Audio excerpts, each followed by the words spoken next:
What is the most important mascot horror game ever made? The obvious answer to that question is of course Five Nights at Freddy's, for pioneering the genre itself and giving life to a whole new generation of indie horror games. Some might say Baldi's Basics or Bendy and the Ink Machine. Some with a keen eye might point out Poppy Playtime for its brand recognition and how it revolutionized the merchandising market for indie games broadly. But if you really look at the indie game scene today, there's one game that is clearly a cut above the rest. And if you've spent any amount of time on this channel, I think you know exactly what I'm going to say, so let's just get on with it.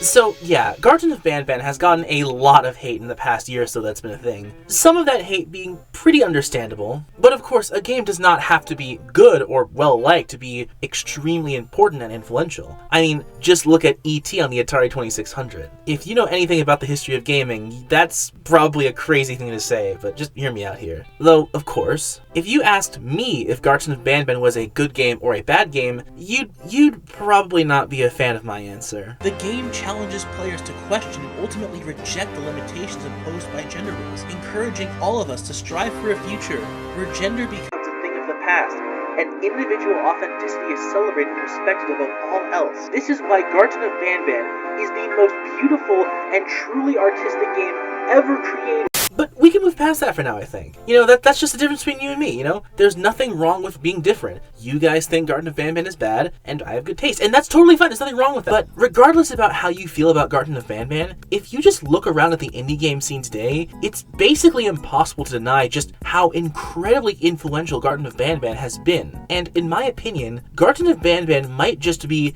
the most influential horror game ever made. And yes, I mean that it's more influential than Five Nights at Freddy's, but just hear me out here. By the end of this video, I guarantee that you will feel the same way. I mean, you probably won't be happy about it, but you will at least agree with me. So, without further ado, let's get banning.